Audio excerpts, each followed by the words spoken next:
Good morning, I'm Pastor Les Chemist. Welcome to Cruisin the Narrow Road. As you can see, we're on the ferry. We are just getting ready to disembark and move into Labrador.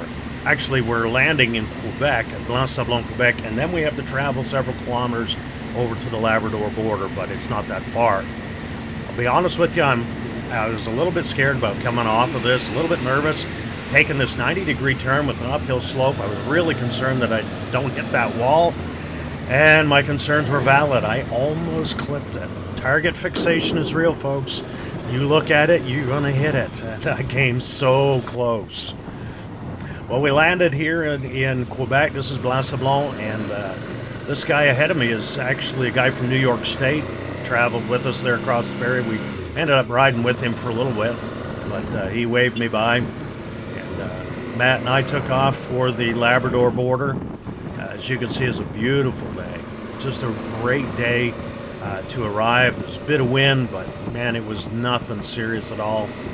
We were just so happy, and this is one of those what people call a surreal moment. As we landed here, and we were finally in that area, in that neck of the woods, heading into Labrador to cross the Great Labrador Highway and get into Quebec on the other side and down through to Baie-Comeau. This is the bulk of the adventure. The rest of it, the ride through Newfoundland for me, the ride through New Brunswick and Nova Scotia for Matt and into Newfoundland, that was just prepping for this part of it. We were now on the verge of riding through Labrador. This is what we came for. And God gave us a beautiful day to do it.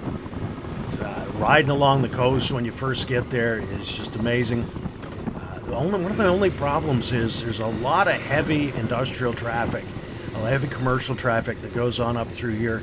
And we got behind I believe it was a rock crusher on an 18-wheeler. And listen, we had to really work at our slow speed travel. You just feathering your clutch, sticking in that friction zone, using your rear brake, giving it a little gas, trying not to hit each other, trying not to hit the guy in front of us. I have never crept so slow on a bike in my life. And we followed this guy for several kilometers, up hills, down. Finally, he pulled off the big turnoff. This is the entrance to Labrador. We're here at the border, so obviously we had to stop and get some pictures.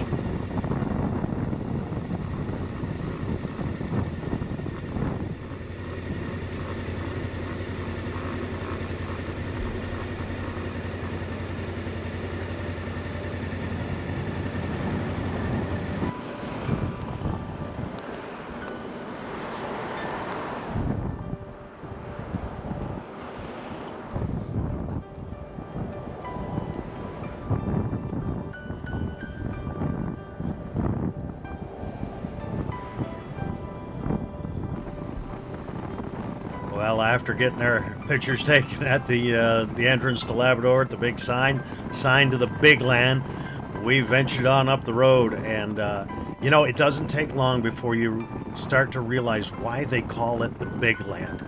Everything just looked big. And the further we went, the bigger the wilderness, the bigger the mountains, the bigger everything seemed. And just the vastness hit me as we were riding up the road. We continued on up the coast, traveling with this guy from New York State. We didn't travel with him very far. We pulled off to see some things, and he went on ahead of us. But he was a nice fella. I wished him all the best. He was traveling solo, but it's fun to meet up with other bikers, isn't it? On trips where you can just you meet somebody on a bike, you talk for 5-10 minutes, made a new friend. On you go. Sometimes you end up sitting and talking with them for quite a while. And it's just that camaraderie for bikers, and we just talk and we look out for each other. Always give the wave, the 2-finger wave as we go by, and it's just a neat world to travel on a motorcycle.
ride into Lansamore was not the longest one we took, not even close.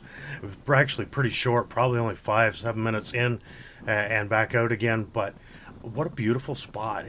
In my mind, in my opinion, it was one of the more beautiful spots we visited on the south coast of Labrador, and maybe in the whole trip in Labrador. Just driving down through the community or by these cabins and homes, and then off to the lighthouse. It was just beautiful, beautiful spot. After leaving Lansamore, we decided to stop when we got into Lansaloo because we saw an iceberg out in the harbor, which was pretty awesome because it was a little late in the season to be seeing those. We made our way up to Red Bay, stopped for just a brief few minutes, looked around, and then continued on on towards Lodge Bay. Then up from Lodge Bay, we went on to Port Hope Simpson. Now, our hope and our plan was to stay in Port Hope Simpson that night. But when we got there was no room in the inn. We couldn't find a place to stay. And then the Lord graciously brought a few ladies out of a restaurant where we were standing, and they said, "We heard you're looking for a room. Our friend over in Charlottetown has some efficiency units. Let us call." Long story short, we found a room, and it was an apartment, and we got to stay there for really cheap. And turns out the woman who owned it all was a Christian, and we had a great time talking to her, and had a great place to stay that night. And so God just took care of everything. The next day, after a good night's rest, we headed off to Cartwright, and I think we'll leave that one till the next episode. I hope you enjoyed the video today. If you did, please give it a thumbs up.